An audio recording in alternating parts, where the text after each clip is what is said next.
여러분, 나이가 들면서 건망증이 심해지고 또 하루가 다르게 기억력이 떨어지는 것 느끼시죠? 우리들이 무언가를 기억하며 산다 하는 것은 굉장히 중요한 일입니다. 그런데 여러분들의 기억이 온전합니까?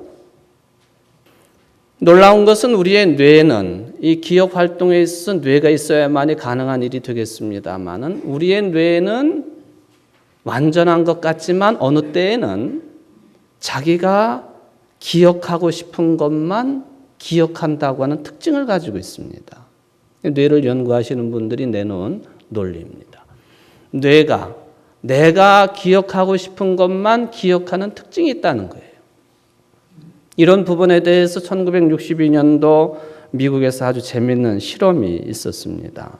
당시에 정신과 의사였던 다니엘 오포라고 하는 사람이 그 동료 의사들과 함께 이런 실험을 했는데 그 똑같은 연령층에 있는 그 소년들이죠. 14살이니까 14살짜리 소년들 73명을 모집을 해가지고 질문을 하고 인터뷰를 했습니다. 부모에 대해서 그때 당시에 어떤 느낌을 가지고 있는지, 또 부모가 어떤 방법으로 양육을 하고 있는지, 또는 가정 환경에 대해서 어떤 판단을 가지고 있는지, 또 한참 사춘기 때니까 성 정체성에 대해서는 어떤 생각을 가지고 있는지, 이런 다양한 내용들을 가지고 인터뷰를 하고 그 인터뷰 내용들을 그대로 기록에 남겨놓았습니다. 그리고는 1, 2년 뒤가 아니라 34년 뒤에 14살 소년들이 몇 살이 됐나요? 그러면은 48살 되던 해에 그 사람들을 다시 모았습니다. 그리고는 14살 때의 기억을 되살리게 했습니다. 그 결과는 놀라웠습니다. 분명히 14살 때 인터뷰를 했던 그런 내용들을 본인 확인하에 꼼꼼하게 다 기록에 남겨놓았는데 48살이 돼가지고 살펴보니까 34년 전에 본인들이 이야기한 또 기록한 것과 일치되는 내용이 거의 없었다는 겁니다. 내 기억력에 의존해가지고 무슨 말을 하고 어떤 행동을 취한다고 할 때에 그것이 온전한 그리고 흠이 없는 기억이 되겠느냐 하는 그런 질문을 가능케 하는 그런 실험 결과였다고 볼 수가 있겠습니다.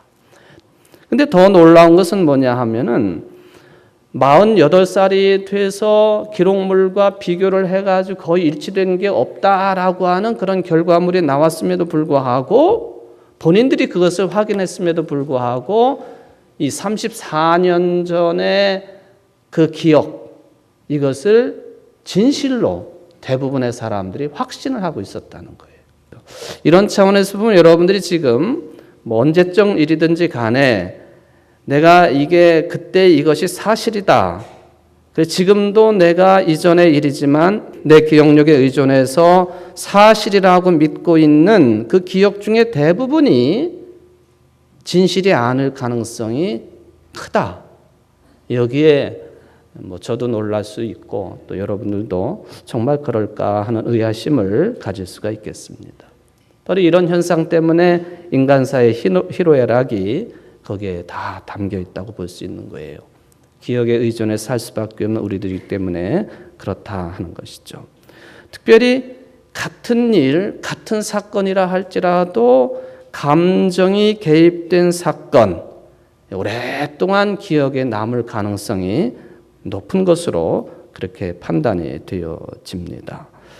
그러니까 뇌라고 하는 것은 내 의도와 상관없이 엉뚱한 것을 기억을 했다가 사실이라고 내뱉어 버리는 바람에 내 그 말 때문에 괜히 엉뚱한 다른 사람들이 피해를 입게 되고, 특히 이것이 법정에서 증언될 경우에는 엄한 사람들이 그런 증언 한마디 때문에 벌을 받는다든지 죄 없는 사람이 죄인으로 추락을 하는 그런 모습도 생각을 해볼 수가 있겠습니다.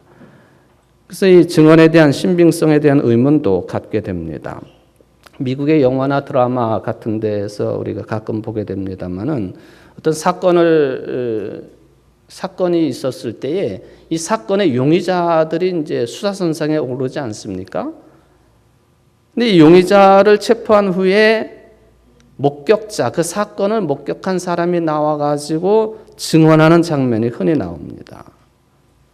근데 누가 진짜 범인인지 아직은 모르는 단계입니다만은 이 목격자와 이 용의자 사이에 유리벽을 세워놓고 그리고는 용의자와 그리고 전혀 다른 사람들과 섞어서 한 줄로 세워놓고 목격자로 하여금 지목을 하게 하죠. 저 사람입니다. 아니면 좀 헷갈립니다. 근데 목격자가 뚜렷하게 강하게 저 사람입니다 하면은 그 용의자가 범인이 될 가능성은 훨씬 높은 것이죠. 그런데 여기에도 함정이 있다 하는 것입니다. 이렇게 라인업을 만들어 놓고 목격자가 제대로 용의자를 찾아낸다면은 별 문제가 없겠습니다만은 미국의 상황 속에서 목격한 사람이 백인일 경우에 그리고 뚜렷하게 용의자가 지목이 되지 않을 경우에 어떤 현상이 벌어졌느냐 하면은 용의자 선상에 올라 있는 사람들 중에서 흑인이고 그리고 젊은 청년을 지목할 수 있는 그런 경향성이 훨씬 높다는 것입니다. 이게 증언의 맹점이라는 거예요. 여전히 인종차별이 남아있는 사회이기 때문에 젊으면서도 흑인이고 그리고 좀 덩치가 크고 이런 사람을 사실이 아님에도 불구하고 범인으로 지목할 가능성이 높다. 더군다나 이미 그 사건에 대해서 신문이나 방송 보도를 듣고 난 다음에 그리고 경찰서에서 브리핑을 일부 한 다음에 목격자가 지목을 할 경우에는 전혀 다른 결과가 나올 가능성이 많다는 것이죠. 한마디로 말하면 우리의 기억력이 대단한 한계를 가지고 있을 수밖에 없다 하는 그런 이야기가 되겠습니다. 왜 이런 현상이 벌어질까? 우리의 기억은 어떤 경우에는 바른 기억이 될 수도 있지만 상당량이 왜곡된 기억을 가지고 있다는 거예요. 그것은 현재의 나를 정당화시키고 현재의 나를 다른 사람들과 비교해가지고 우월한 존재라고 하는 그런 판단을 가지고 있기 때문에 그런 결과가 나온다는 것입니다. 그러니까 현재 내가 과거의 어떤 기억을 끌어오기는 하는데 그것을 진실 그대로 끌어오는 것이 아니라 지금의 내 상황이라든지 형편과 처지라든지 또 만나는 사람들과의 관계성이라든지 이런 것하고 막 섞어놔가지고 그리고는 내가 정당하다라고 하는 것을 증명하기 위해서 과거의 기억을 제대로 활용하지 아니하고 왜곡되게 활용하는 그런 경향성이 크다 하는 그런 이야기가 되겠습니다.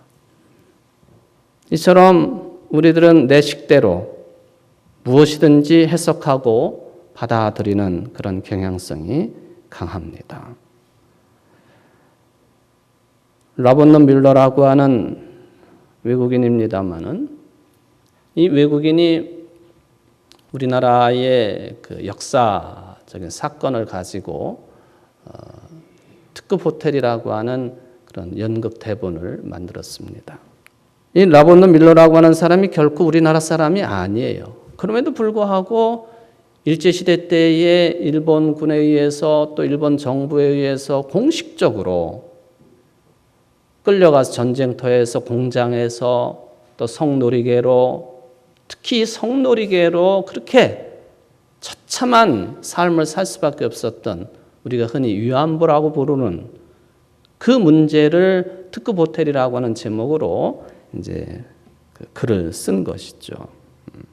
그런데 여기에 보면은 그 포스터에도 그렇고 또 연극이 이제 이루어지는 그 현장에서도 볼 수 있는 아주 중요한 글귀가 하나 있습니다. 글귀가 뭐라고 적혀 있느냐 하면은 진실의 반대는 거짓이 아니라 망각이다라는 말입니다. 진실의 반대는 우리는 흔히 거짓이라고 생각하고 있습니다만은 진실의 반대는 거짓이 아니라 잊어버리는 것, 망각이다. 이 말은 이 라본느 밀러라고 하는 사람이 처음 만들어낸 말은 결코 아닙니다.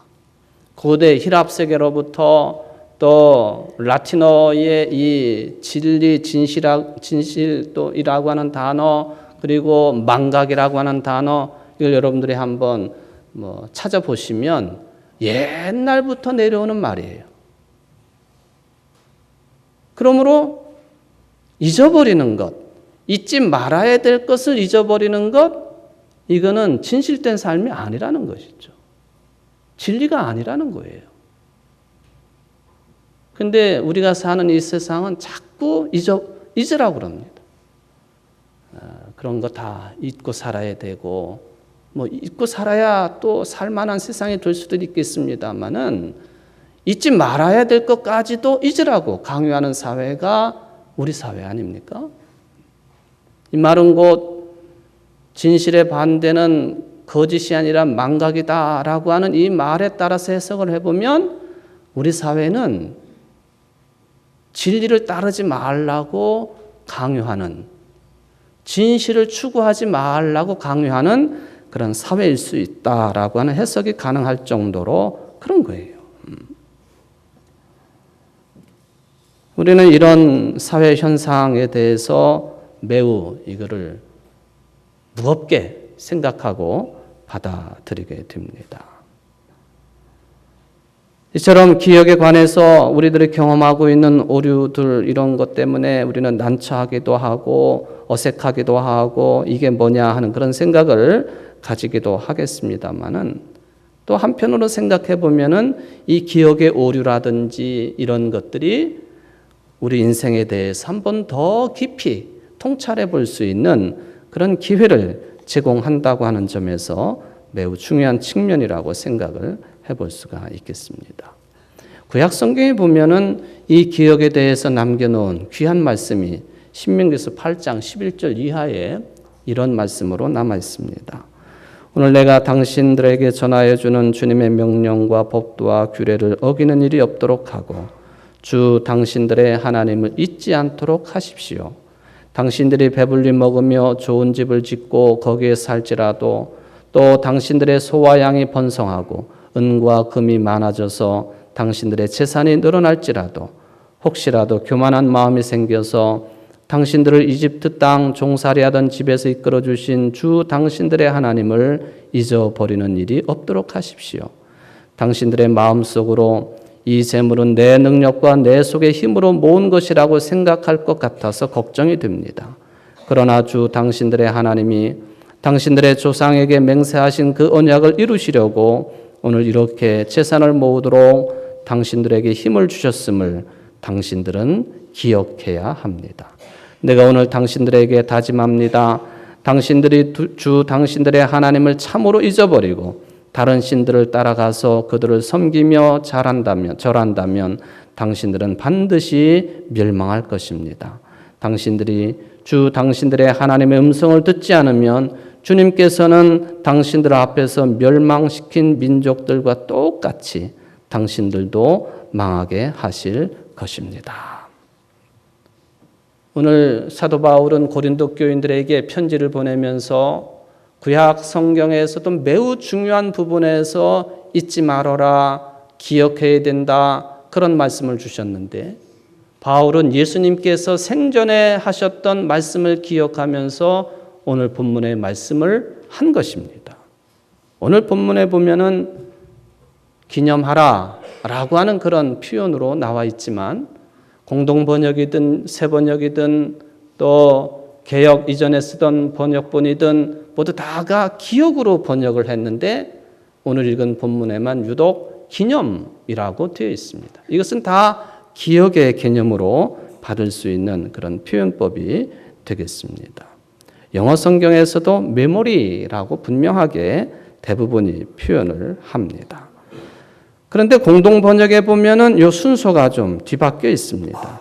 이것을 행하여 나를 기억하여라, 그렇게 말씀드린 것을 우리는 대충 알고 있는데 공동 번역에 보면은 나를 기억하여 이 예를 행하여라. 그렇게 말씀하십니다. 그 순서가 좀 바뀌긴 했습니다만은 행하여 기억하라. 이게 예수님께서 제자들에게 믿는 자들에게 주셨던 말씀이고 특히 마지막 최후의 만찬 시간에 오늘날 우리가 성찬 제정의 말씀이라고 받아들이고 있는 그 말씀을 하신 겁니다. 이 성찬식을 행하여 나를 기억하여라 하는 그 의미죠. 따라서 초대교회는 처음부터 매주일 예배 시간에 성찬식을 베풀었습니다. 오늘 예수님이 주신 말씀을 기억하고 고린도 교인들에게 편지를 통해서 이것을 행하여 나를 기억하여라 하는 이 말씀을 하실 때에 우리가 흔히 성찬식이라고 하는 이 단어를 유카리스트 그렇게 부르는데 이 성찬식의 본질적인 의미는 감사하는 것입니다.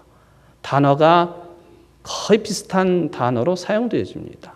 유카리스트의 본질적인 의미 이것은 유카리스티 하는 것이다.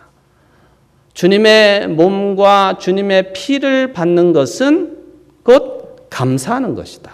이제 그런 의미로 해석을 해볼 수가 있겠습니다. 하나님께 대해서 감사하고 또한 예수님께서 그리스도로 오셔서 우리 모든 죄인들을 위하여 고난 받으시고 십자가에 달려 죽으신 것 이것을 기억하며 회상하며 감사하는 예식 이게 이제 성찬의 개념이라고 볼 수 있는 것이죠. 이 성찬을 그런 의미에서 우리는 결코 가볍게 생각할 수가 없는 아주 소중하고 거룩한 예식이 됩니다. 아마도 예수님께서 이것을 행하여 나를 기억하라 라고 말씀하실 때에는 이게 시간이 좀 흐르면 나를 믿는다고는 하지만 이 사람들이 이게 기억 없이 즉 예수 그리스도에 대한 기억도 없이 하나의 의식적인 차원에서 성찬식을 거행할 수도 있겠다 하는 그런 걱정을 하신 것이 아닌가 하는 느낌을 받습니다.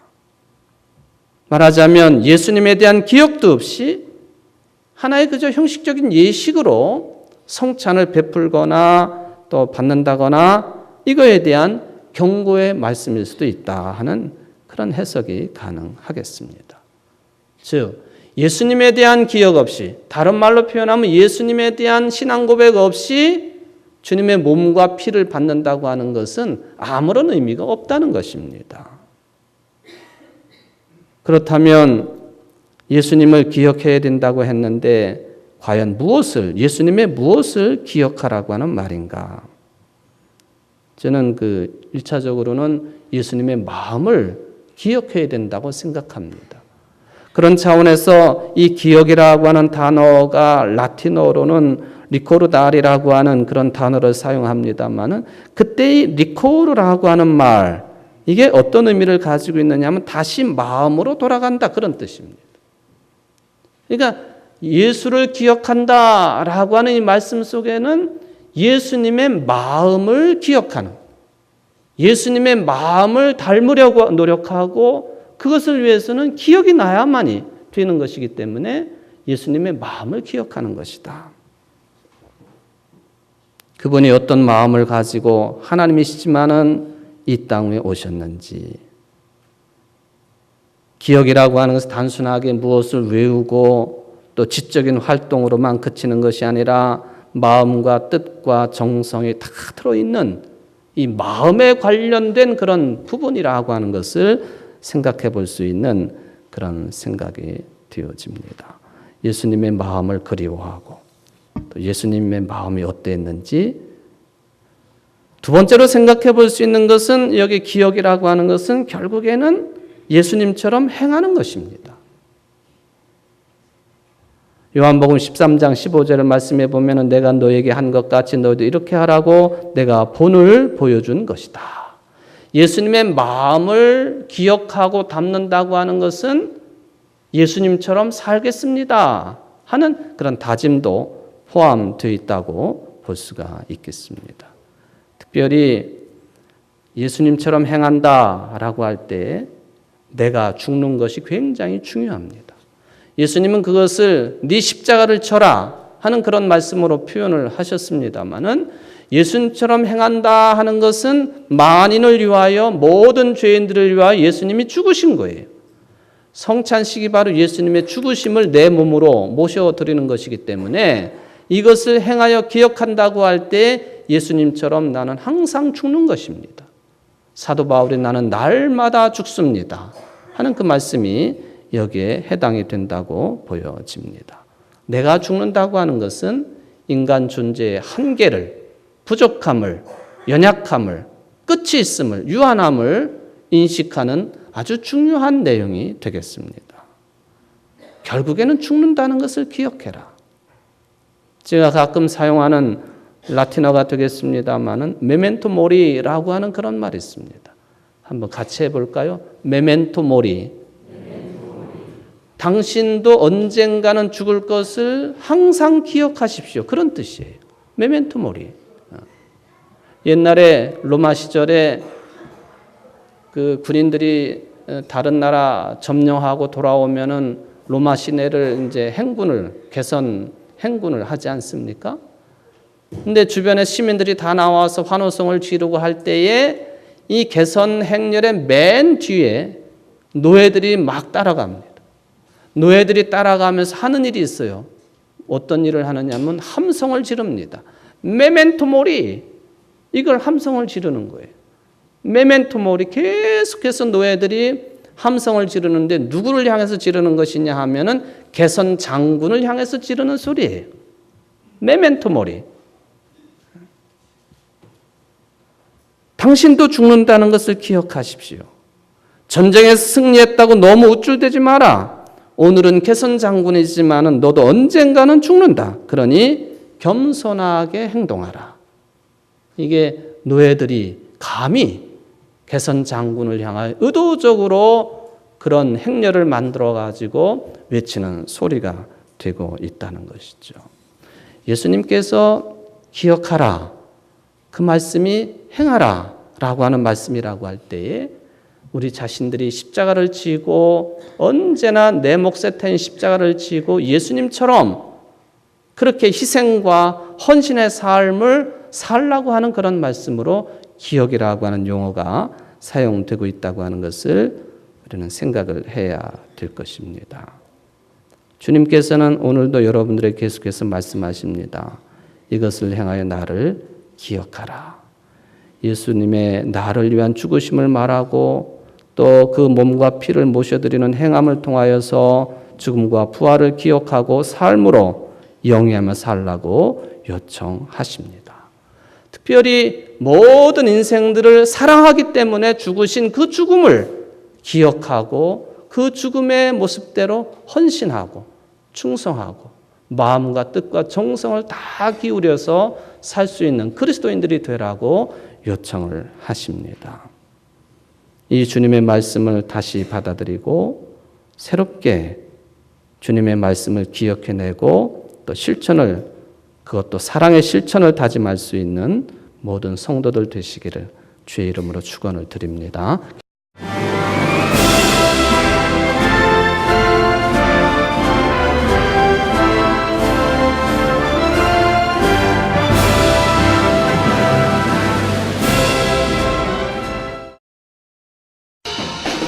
제3회 CBS 전국 청소년 실용음악 콩쿠르가 5월 16일 청주 서원대학교에서 열립니다.